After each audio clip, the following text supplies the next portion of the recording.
Hey everyone, this is Dr. Scott Haggerty with Elite Family Chiropractic here with Nicole Gould, dietitian for Vital Choice and Kemper Center for Cognitive Health and Wellness. So we are super excited to be here with you today because our goals always, whenever we do these types of webinars and workshops, is to give you tools to go and help your child or your family that oftentimes there's just not enough awareness out there for, and oftentimes there's just not enough facts. And so one of our primary goals with today is to give you a lot of tools and resources that you can use right away to go and help to improve your child's quality of life and direct impact on focus, attention, and their immune function. So today's conversation is going to be one where we're going to really dig heavy into those topics. So, Nicole, I know in our clinic here we see huge issues with lots more children being diagnosed with issues with ADHD, ADD, along with the comorbidities of severe immune challenges. Mm-hmm. Tell me what you're seeing in a clinical setting with kids and families that you work with. Yeah, it's really the same. I'm seeing so many parents come in and say, my kid's not able to focus in school. What can you give me? What supplements are good? Because they're not able to really manage some of the stress that they're dealing with. And I think kids today are dealing with a lot more in different ways than kind of when we were younger. And so there's different approaches that we can take to help them through that. That's a great point. Stress is a huge topic, and we talk about it in a day-to-day basis here with moms and dads about their own stressors, but oftentimes there's not really that attention given to the way that kids have to adapt to stress. Absolutely, yeah. And when you look at stress, it's such a huge topic, but you need context, right? Because I find that most people put stress in the bucket of my life is going bad. Exactly. And that's not really stress at all, right? I always try and go through and I explain, and when we have conversations about stress, that it's something where it's a cascade. Right? It is a process that we're built to have, right? The body has two very specific operating modes. And, for those of you who are watching this, if you've never heard it described like this, hopefully this will give you some clarity. So our brain is the master controller, has an air traffic controller that we call the autonomic nervous system. And its job is really to keep us at a point where we're properly responding to the stressors of the environment. So if you look at the two modes, there is a parasympathetic, which is your rest, digest, growth, development, healing, immunity, cognitive function side of the brain. The secondary side is your stress side, called the sympathetic, which is what we consider more like the gas pedal. And that is your primary stress response. And when we talk about stress, right, we think about acute stress, which is, primitively, right, it's caveman down by the watering hole, saber-toothed tiger jumps out, and caveman has two choices. He's either going to stand there and get eaten or fight back and flee, right? And so when you look at his choices, right, his body has to go through a sequence of events to respond to those stressors. And there's an acute arousal, and that term is important, arousal, because arousal means that his body had to increase his state of physical and mental arousal to respond to the stress, okay? And so caveman would run off. But caveman, during that period of time, he does not care about using the bathroom, doesn't care about his immune system, doesn't care about higher level thoughts. He suppresses everything that isn't life-saving. But the problem is that stress can become long-standing and then poorly adapted because the brain is built to then switch gears, right? And especially at younger ages, this is a more significant role because if things work the way that it should, when the stressor ends, the brain returns back to a balance point where it's using both systems in balance, right? Mm-hmm. So what we find is that, especially with kids, when they're developing things like ADHD and ADD, is that there's oftentimes this early exposure to stressors. And their brain has a very difficult time switching gears to that balance point between using those two systems the way that they should. And so, when we start early on in life having exposure to stressors and we can't get out of that side, then it wires the brain that way, right? We as adults, we have a different set of stressors that we have to deal with, but we experience stress differently than kids do, right? We experience stress in terms of, boy, I've got a lot going on, I've got a million different things, life is good, life is bad. If a kid experiences stress, it interferes with them in a very profound way because they're losing adaptability to things early, but it interferes with the way that they learn, the way they sleep, the way their immune system develops, the way they respond to simple stressors, the way they can regulate their ability to control their sensory systems. Because all of those things can be tripped so much so that you can see then kids with sensory processing problems, kids with ADHD, kids with ADD, right? And so, there's a doctor who I like. Are you familiar with Dr. Hans Selye? Yeah. So Dr. Selye was the first person who talked about stress. And if you've never heard stress, right, let's put stress into a proper context. Stress is to be adapted to in a few basic ways, right? So there's an acute arousal, right, which Dr. Selye referred to as the alarm stage. And so it's that acute stress, body has to respond to it, but when everything works the way that it should, stress turns off, we go back into balance, healing, recovery, stress is over, we return to normal. If things don't go away or our brain can't properly switch gears, then our brain gets into a state of what they call resistance. And that means we have this ongoing bombardment of neurological and chemical stress. That's your stress hormones, that's the brain's wiring is using the stress systems more than what it should. And if something doesn't change internally, the body will maintain that resistance, lacking recovery and having a more and more difficult time to recover because the brain is not switching gears to a place where it can recover its reserve energy. Then if it goes on long enough, right, throughout a lifespan, now as adults, we experience it as becoming chronically ill because now our nervous system and our immune system and all of our physiological systems go into a state of exhaustion. So now developmentally, if kids are going down that road, when they should be learning things like focus and attention and adaptation and social norms, what it does is that stress perpetuates a background noise that changes their brain from using the higher centers, like the prefrontal cortex where executive function lives, to using our emotional centers more than what we should. So now you start seeing an output of anxiety and stress, which also then interferes with the brain's ability to properly process sensory systems, focus, memory, speech, all kinds of things. And it doesn't just reverse. No. It continues to get worse into adulthood if the stressors aren't addressed or giving your body proper tools to deal with the stressors. Exactly. Because it's the environment that the brain lives in every single day that will perpetuate this, right?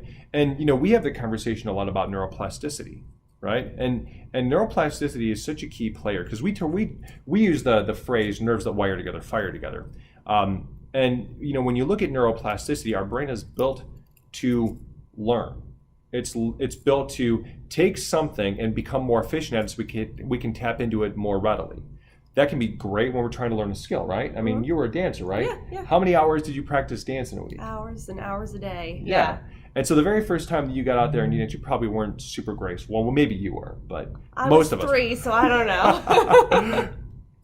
But it's the process of actively doing dance that trains your brain, right? And it's this feed-forward system where every time that our brain experiences anything, both good or bad, it learns about it. And it figures out a strategy to try and adapt to it. And so whether it's a chemical insult, a physical insult, an emotional insult, all of those things come in and the brain says, I got to figure out a way to go and deal with this. So it's not hard. It's not a lot of mental, physical, or emotional effort for me to deal with this in the future. The problem that you deal with is that stress can be that way as well. So the brain can get really, really, really good at using the stress division of the nervous system. But the problem that creates is that the more efficient it gets at using stress, the more that it turns down your rest and digest side, because you cannot be in growth and protection at the same time. Right? Yeah. And I think it's important to understand, we keep saying stress. What does that mean? Everyone thinks of it as an emotional stress or something that happens and we're dealing with it. But there are very physical manifestations that happen as a result of stressors like chemical stress. And that can be from, I always think of all these scents that we're kind of obsessed with things smelling so strong. We have candles, we have dryer sheets, the soap you bathe your kids in, the lotion you put on. All of these different things are chemicals. We're not really meant to have all these artificial scents and chemicals. Our yards, how much are you spraying on your yards, and the pesticides and herbicides and things that are overused in foods. So all of us, and especially when you're small as a child would be, that chemical stress really has great impact on their bodies and their minds. That's a great point, because I think that's something that, we're exposed to it, but there's not really an awareness. I mean, and Nicole, obviously you're an expert in this field. So how much would you say that has changed in the last generation with the amount of chemical exposure that we're dealing with. Oh my God, it's incredible. They're testing newborn urine and the stem cells in different parts of, like, cord blood, and they're finding all of these chemicals, 211 chemicals. Oh my. Some of which we've never seen before. So where are they coming from? We're getting really good at creating things ourselves, but what is our body supposed to do? How does our body respond to these artificial things that we're exposed to all of the time? And it's constant. If we had one or two, things that we were exposed to, it wouldn't be a big deal. Our bodies are really good at detoxing, but we are overburdening our system to the point where we can't deal with it, and we're just getting sick, and then we're having issues like learning disabilities and ADHD problems, and I see it just as much in adults as I do in kids. Oh yeah. So it's not going away, and I really do attribute it to a lot of these stressors that we deal with. Yep. Yeah, we talk about that triad of chemical, physical, and emotional stress all the time. And one of the things that's very telling that, I thought about this as you were saying this, is that even just the recent lawsuit about glyphosate being found in breakfast cereals. I mean, think about it. I mean, how many kids, that is their primary breakfast they've been eating for probably their whole lives, and yet they're being bombarded with something that we know that is a known toxin from literally probably infant stages, right? For some of it's their first foods. Yeah, and it's in everything. Yeah. I mean, it really, the more we're going to test for it, the more we'll find that it's in prepackaged foods, but also a lot of our produce, because things are getting sprayed, and even fields that are organic, if you've got a field close to it that they're spraying these other chemicals, it's in the air. So it's getting more difficult to get away from that stuff. And yeah, it's just, I think that lawsuit brought more of an awareness, so that made me happy, though the whole situation was very sad. And it's unfortunate we let our country get to that point where we have the amount of chemicals that we're having to, try to get away from. And it's harder to get away from them than it is to have them in our lives, because they're everywhere. Yep. Amen. So true. And so, when we talk about concept of stressors too, there's a lot of times even an awareness that stress is literally just a measure of adaptability, right? And we think about things in the context of, how we adapt to simple things like our day-to-day life stresses, right? And I have conversations with a lot of moms and dads, especially this time of year, they're talking about how, their kid goes to school and, the kid comes home and like instantly after school, they'll have a meltdown and they don't understand why. Well, and, context to that, right? That's an emotional stressor for a kid.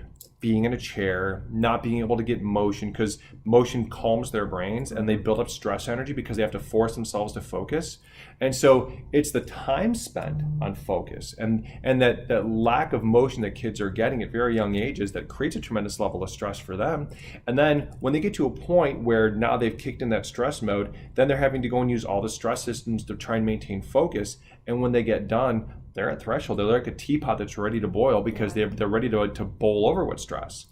And it's the things that just pace of life. I mean, we've got things that we all do, right? I mean, it's kids in sports, it's homework, it's projects, it's family events, it's the million different things, right? And we all experience it. We don't oftentimes recognize that we're kicking into stress, but it's that point in time where you realize that your productivity is going down at work and you're not quite as focused, and boy, I need another cup of coffee, and you're not sleeping enough, and every time you're getting to that point where you just feel that little bit of like fatigue and you're not quite as clear, your stress system is trying to pick you up so you can continue to function, because that's the way your body was built. But that itself is a stressor. And then if you had a bad day and you didn't get along with a coworker and you're bombarded by a million different things and you're going in a million different directions, the brain perceives all that stuff as stress, right? Not taking into account the fact that physical stressors of, birth process can be a big stressor for a lot of babies because it can cause trauma early on, or positional stresses that we oftentimes don't even include in terms of, an injury when it comes to babies, but that can be a big player. But then, the 10,000 falls that most kids have between age 1 and 4 when they become, truly stable on their feet. And student postures and text neck and, being on computers and all of those different things are oftentimes greatly discounted in the role that they have on creating stress. But anytime that we deal with any type of a physical stress, it also wires our nervous system into that mode. So I think it's something where that context of stress is a really, really important thing. So So Nicole, I think it's important that we give a lot of strategies. And I know that, from our perspective, we always look at things that we can do to try and help with improving brain function as chiropractors. But I also greatly value the role of nutrition. So we talk about it here, quite a bit with our patients, but you're the foremost expert in this field. And so I would love for you to be able to give our moms and dads who are watching this some strategies on ways to try and help with just improving the day-to-day foods that their kids are eating and bring some awareness about the foods they're putting in and blood sugar regulation, if you wouldn't mind. Yeah, absolutely. And I think that's the first thing, is making it a priority. I have a lot of parents that say, my kids just, they don't want to eat that stuff. They won't eat that stuff. Well, your kid probably also doesn't want to do their homework all the time. Mm-hmm. They don't want to get up for school. There's a lot of things that as parents, we make them do mm-hmm. because it sets them up for a better future. Yep. And somehow along the line, food got really pushed down the priority list, and we don't focus on that as much, but it really can not only better their future from a health standpoint, but it can improve cognitive function and mm-hmm. focus and concentration. There are studies on fruits and vegetables and decreasing anxiety. So nutrition is everything. Every food that you put into your body is either harmful or it's helpful. And when you look at it from that way, there's no neutral foods, there's nothing that really our body doesn't respond to. So we want the majority of those foods to be helpful, to be things that are giving nutrition to our system, helping to balance our immune response, because some of our immune systems have become very oversensitive and overreactive, and some very suppressed. So balancing all of those things and feeding our brain. Our brain runs off of sugar usually, but we can transform that into helping it run off of other things as well. And so, all of those things I just want to stress are incredibly important. What we put in our bodies, it's everything. It can be everything, just like the fuel in your car. That's a great point, because, when we talk about blood sugar regulation, I oftentimes will have the conversation with moms and dads about, high glycemic index foods during the course of a school day. And even kids that are not struggling with ADHD, it'll cause them issues with focus and attention. But if you take a kid that's struggling with ADHD, I use the term power surge. That it's like a power surge, because they get this big dose of sugar rushing into their nervous system. I mean, I know if I have a high sugar food, I have a hard time sitting still. Yeah. But talk about the impact that it has on kids whose brains are already at a state where they're facilitated, more active. Yeah, it just amplifies that. And the tough thing is we give our kids breakfast, then we send them to school, and like you were saying, they're supposed to sit and learn and focus and concentrate. Then we send them to lunch, and when they come back from lunch, they're supposed to do the same thing. But if we're giving them sugars, they can't focus. That's not a fuel that our body wants and can maintain optimal health and optimal cognitive function with. So if you feed your body good protein and healthy fats and a lot of nutrition through fruits and vegetables, the changes you would see in your children are incredible. I have parents that come to me all the time and say, my kid went up a letter grade or 2 letter grades just because we're implementing more good fats, or we got them to eat a few servings of vegetables. It is very real, and you can see it. And I think it's just about taking the time and learning about, which I can take you through, some good foods that are important to include. That'd be great. So I'd like to step back, because I want you to go through a food list with us, because I think that'd be hugely valuable. But, so obviously we know each other, at this point socially, and I've met your kids and I've seen the way that your kids eat. And so your kids have an incredibly diverse diet, but that probably didn't come easy, right? It took probably work to get them used to that. So a lot of times it's the effort side of getting kids to get used to foods that a lot of times mom and dads don't realize what it takes, how often they need to be exposed to foods, and the frequency of getting them to try these new variety foods. Could you go through what it takes to help a child to get their palate acclimated to healthier foods? Yeah, introducing things one time and having your child say they don't like it is not enough. We constantly need to reintroduce, especially if they're very young. Toddler ages and even into school age children, they may not like something one day and then the next day they love it. So continue to encourage them and introduce it. Also, be a good example, be a good role model. If kids see you eating these foods, they'll be more likely to eat them as well. we are big influences in our children, whether we realize it or not. They see and they hear everything. So being a good example is another important thing. And then also getting them involved. I always offer my kids choices. I don't say, do you want a vegetable? I say, do you want peppers or bok choy or broccoli? And then let them pick. Or I'll even take them to the grocery store with me. I know a lot of kids don't like to do that. My kids don't really like to do it. But when I get them involved in picking things out, you know, there were kiwi berries out right now and pomegranates and things that they're like, oh yeah, let's try that. There's purple carrots and different colored potatoes out there and cauliflower. And kids, once they see all these things and you introduce it to them, they get excited about it. If they're part of the process, if they get to make the decisions and even get them involved in the kitchen, they'll be more likely to eat those things and be excited about them. That's a great tip. Yeah. So, you know, we have conversations a lot about with moms and dads who are living in the middle of the struggle, who say, I want my kids to eat healthier. And we fight about this, especially when kids are early on, you know, when they're dealing with some more emotional issues and they got to pick their battles, but they want to try and make changes. Yeah. You know, we talk a lot of times about simple little choices and changes they can make. So, you know, I talk a lot about like if you know, kids are living on, let's say, like mac and cheese, right? You know, thankfully, within the last few years, there's been some good alternatives that have been entering the marketplace where, you know, they're getting away from some gluten-based pastas and introducing things like the chickpea and the lentil pastas, which are higher in protein and lower in the glycemic index, and obviously better quality ingredients being put into those things. And even like, you know, some of the foods that kids always would go to, like chicken nuggets, they're introducing like gluten-free chicken nuggets. Now, are these perfect foods? No. Are they better choices if you're trying to work your way up the ladder? Absolutely. So what are some of the suggestions or what are some of the solutions that you use when parents are trying to work their kids into eating better, but you have to slowly move the needle so they'll start making, you know, changing their palate? Yeah, I mean, and it's a slow process and it just depends on where they're at. But sometimes we just start with, you know, even the bread. If they're used to white bread, that can be a place to start slowly. You know, you're not going to take them right to a sprouted grain gluten-free bread, but you can do a whole grain or something that, you know, cut it in a fun shape, get rid of the crust so they don't see it and get freaked out by the darker crust. Sometimes that can be helpful. And teaching them, you know, filling them in on why we're doing this.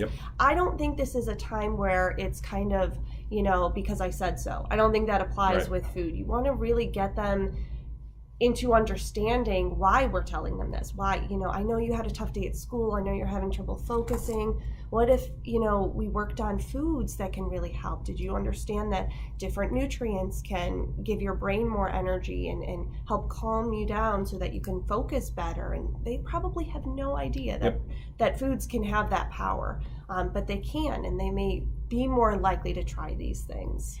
Nicole, that's a great point because, you know, when I work with kids who are having struggles with emotional regulation and behavioral issues and ADHD, oftentimes when we start, you know, I use the Socratic method. Like I don't like to talk at, and because I feel that, you know, engagement in learning is really important. So oftentimes I'll go through and I'll engage with kids what their level of understanding of what food does, right? And then what I'll do is I try and give them the context of their energy levels during the course of the day with the 2-hour spike in their blood sugar and then the drop off, and they eat lunch and it's a 2-hour spike and then drop off. And oftentimes they have no reason or no understanding as to why their blood sugar is up and down, and that's the cause of their energy levels waxing and waning throughout the course of the day. Yeah. And it can be at inappropriate times too. Very often we get the surges when we should be calm, and you know, we get the calmness or, you know, low energy when we need it the most in the middle of the day. So it really can throw off the balance of when our, you know, how our cortisol is produced and all these hormones that we need. Yeah, and that's a great point. You know, so moms and dads, if you're talking to your kids, you know, that conversation is a crucial one because, you know, like Nicole said, if you get your kids involved in the process and they understand reasons why, you know, I always will throw questions at kids that we work with here is, if you have a choice to be healthy or sick, which do you choose? If you have a choice that this food will make you healthier or sicker, which will you choose? They're going to choose health every single time because they don't want to be sick. And so if they have an understanding of what the foods mean, then all of a sudden when the food has a context and a meaning, and it helps them to go and achieve a goal that they want, which is doing better in school or doing better in a sport, there's a meaning that they now own because you've given them something that they can grasp onto instead of I told you so's. right? Which, we're all moms and dads. We're all guilty of that at times. But when we can create something that is a sticky thing for them, that by making positive choices, they win and they get what they want, they're more likely to get buy-in. Right. And buy-in's important because, none of us, adults or kids, do anything really that we don't want to do for very long, right? So, that's why diets don't work, right? Like if you do a diet because I want to lose weight, well, as soon as you've achieved that goal, if you start breaking that diet, you're right back to where you were. Things that we do have to have a tangible value that means something, and so if it's a kid wants to be a better athlete or be a better student, when it's an attachment that they understand, they'll make choices consciously over and over and over and over again. And so, even when I have kids that I'm working with here on the table, I'll have the conversation, tell me about a good health choice that you made today. And they're so excited. Hey, Doc, I had, a salad with chicken today, and I used an olive oil and vinaigrette dressing. Good choice. Because they're proud, because they're taking ownership of something that they never felt they had control of before. And I think praise for good choices goes a real long way. That's definitely something that we want to continue to do, that positive reinforcement. Yeah. And one caution too, especially, it could be with boys and girls, but I'm seeing so many young girls, preteens, so young, worried about weight. Never make eating about weight. Nope. We don't care about calories. We don't care about how we look in regards to food. It's all about how we're feeling and our energy levels and not getting sick as much. Those kinds of things, building more muscle, helping them grow big and strong, all those things, if they're real young, that they get excited about. But making it at all about weight is definitely not a path I would go down. No, and backfire. Every time it does, because then, and unfortunately more girls than boys, but they can have a very dysfunctional relationship with food down the road that can be very harmful for them for the rest of their lives. So I completely agree with you, and that's the same approach that we've always given whenever we talk to even our own kids, is it's never about weight, it's about building health, and then, a positive body habitus. Our body composition is good because of the fact we make good choices. Right. So Nicole, for the moms and dads out there that are struggling with what to give their kids. So let's start with breakfast. Okay. What would be, if you could write what an ideal breakfast would be for a kid, what would it be? So I'm a big fan of organic eggs. I think that's just a real good source of protein and fats and really good brain nutrients. So things like inositol and choline. So, having a hard-boiled egg and, some nuts and seeds or something and fruit was probably a great way to start the day. Now, there are other versions of that, like, you can make a pancake without grains. I mash a banana, I put in 2 eggs, and I fry it in coconut oil, and that's a pancake, and my kids get really excited about it. We put some cinnamon on top. You can do a breakfast smoothie. Just watch how much fruit you're putting in. It's real easy to go high on the sugar when you do a lot of fruit. So, doing a base of like maybe Greek yogurt or kefir and then some fruit, so you're getting some protein and some good antioxidants. You can throw in some spinach if your kids are willing. Mine think it's cool when it turns green. If that freaks your kid out, you don't have to do that.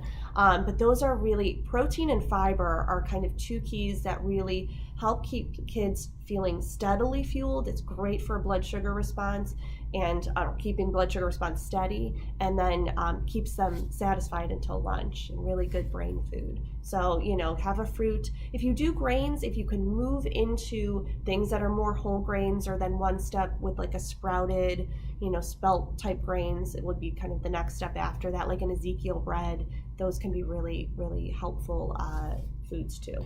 Hey, Nicole, I'm glad that you brought that up. So a lot of people don't understand the difference between a sprouted grain versus the wheat bread that's on the shelf in the grocery store. What is the primary differences between those, and why is a sprouted grain better than a whole grain? So sprouted grains are much easier to digest, and that's the whole thing. When you're hearing about gluten and carbs being so bad, it's all about our body's response to these flours and these wheat products, it's really not like this in Europe, because the gluten over there and the flours over there different. So I'm pretty specific to what we're doing here, but they do so much to it. And then so allowing a grain to sprout, you're increasing the enzyme content and the nutrition of it, but you're making it easier to digest, and you're still getting all of the fiber, and it's more of a whole food. It's more of a real food than a processed refined starch, which most of our diet is built on processed foods. From starting with breakfast cereals, or how donuts became a breakfast food, I'll never understand. It's like deep frying cake, and then we say, hey, this is, see how long you'll last on this fuel. But yeah, it's just so many times that we're doing these starches, and if we do a sprouted version, nuts and seeds as well, there's some amazing sprouted pumpkin seeds and sprouted sunflower seeds. They taste different. I think they taste better. They're delicious, and they're much higher in nutrients, and like I said, easier to digest. You brought up the concept of enzymes.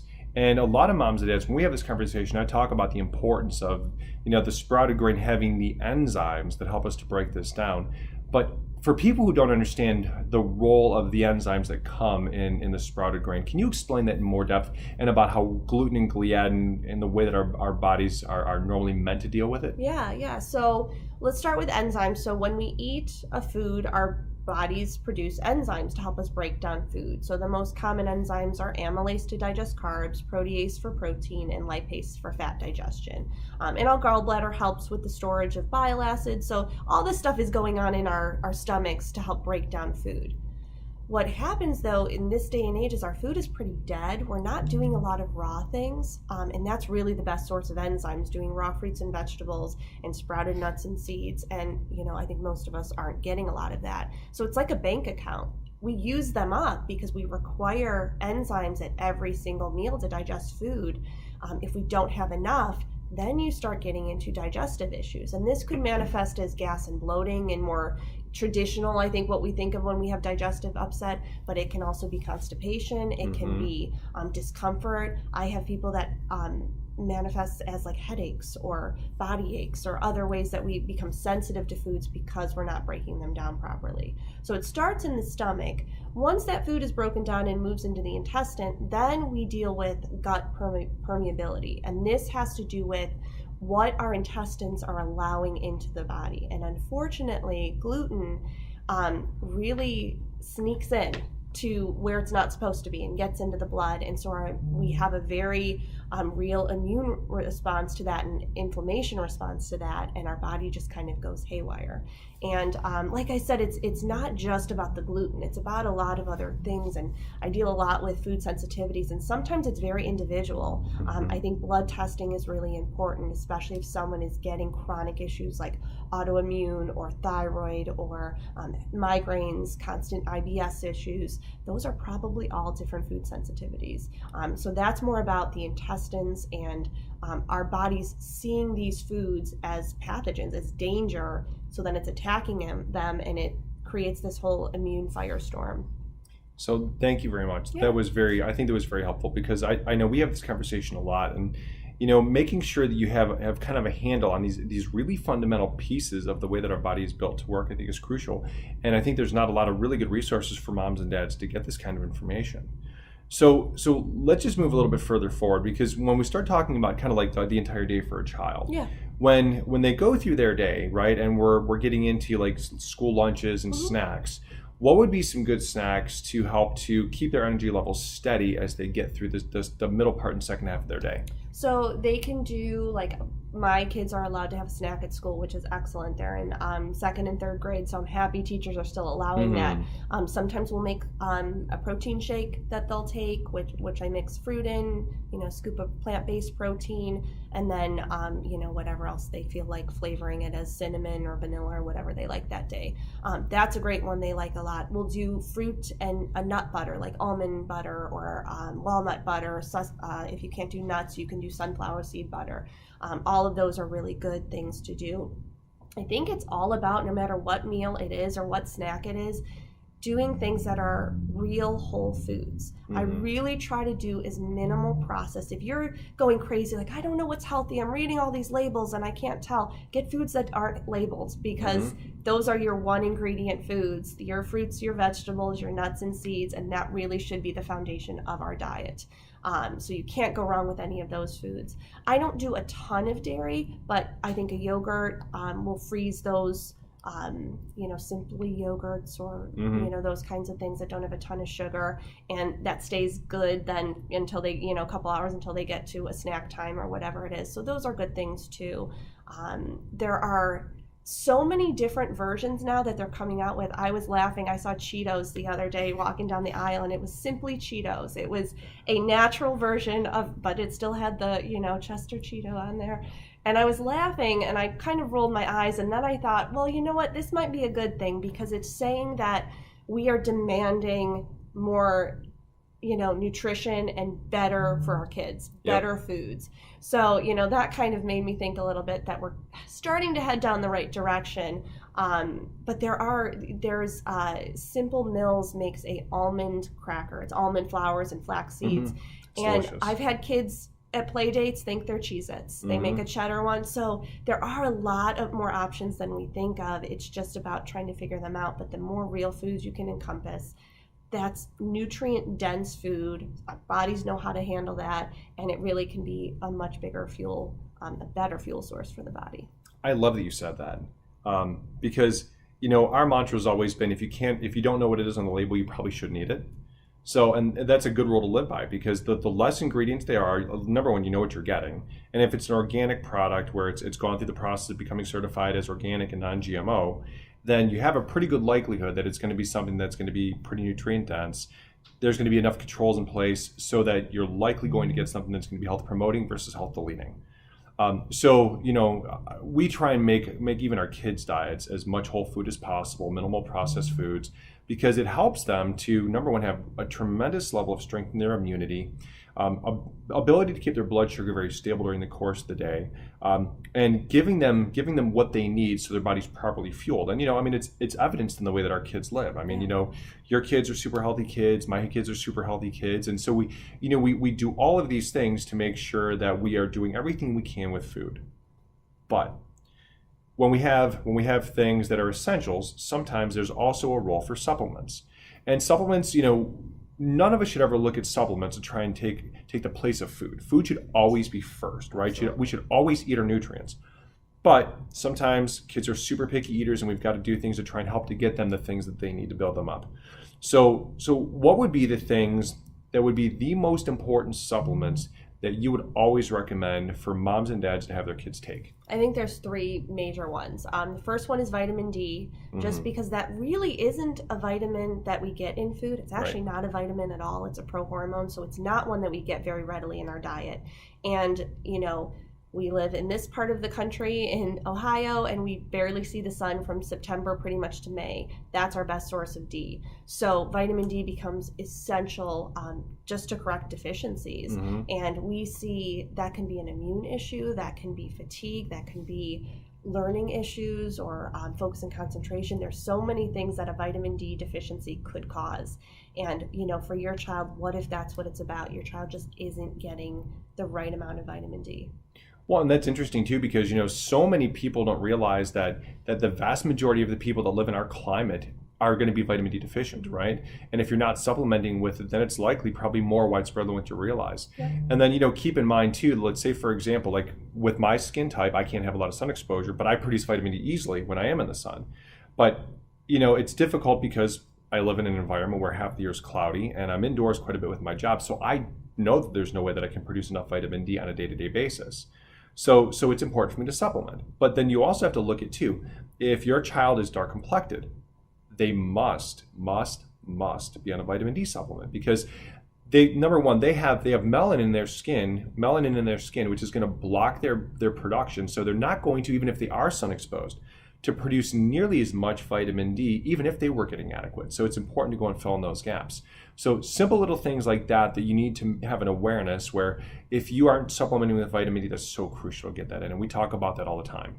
And it comes in, you can get drops that literally one teeny drop is 1,000 IUs of vitamin D, or it comes in every form. There's chewables, there's tiny little soft gels. So, and it's fairly inexpensive really these days.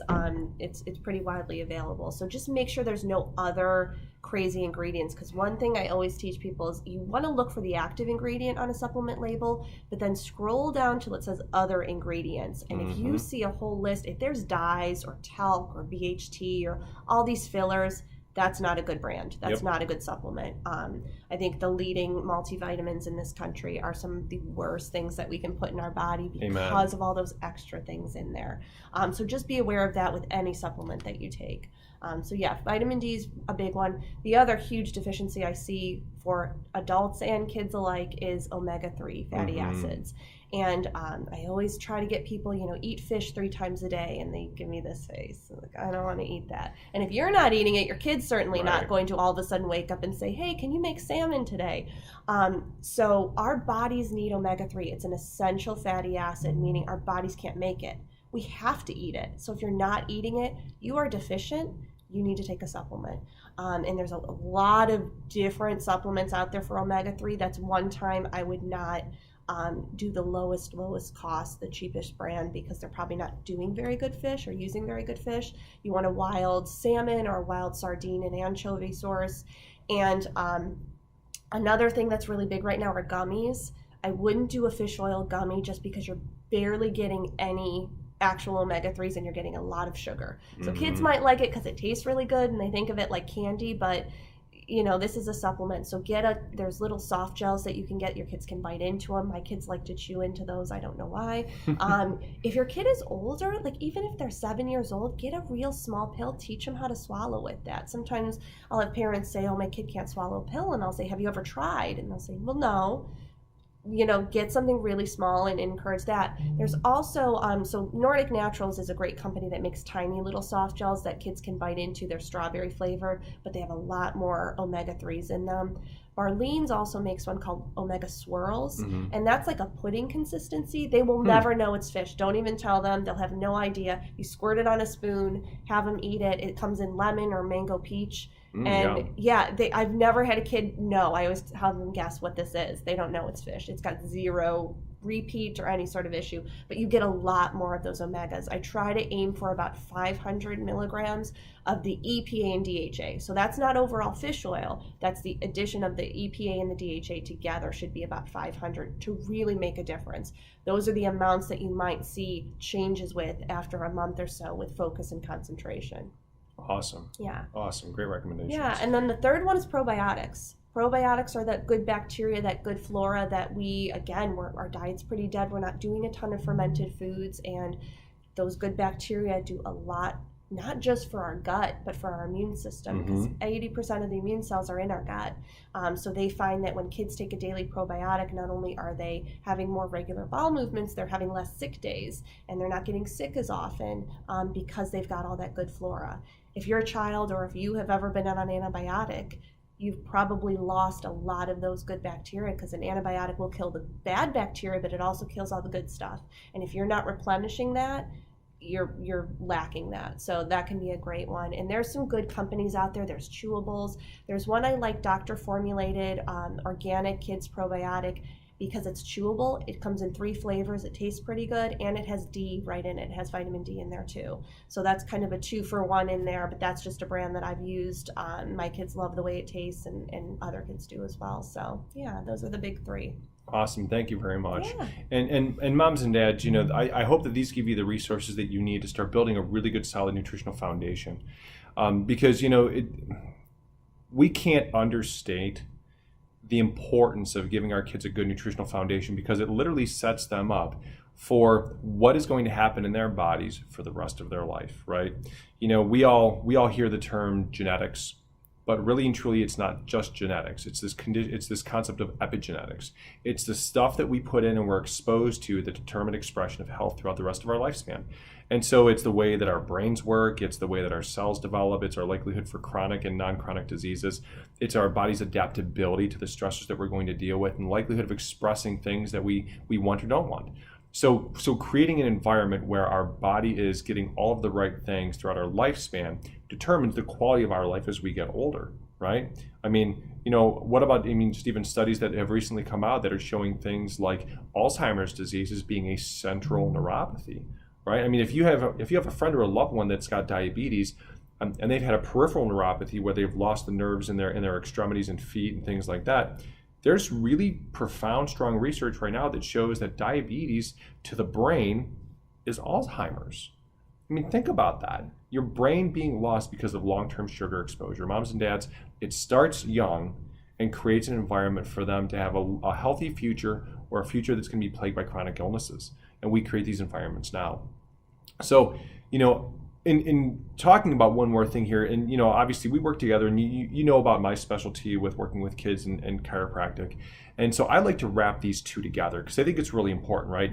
Because when I work with kids with neurodevelopmental disorders, there's a strong impact that the adjustment creates, right? We create an environment where the brain is able to calm down, start to organize and focus. And we know how these mechanisms work, that the adjustment literally forces the portion of the brain that controls executive function back on and allows the brain time to start to reorganize and calm itself down.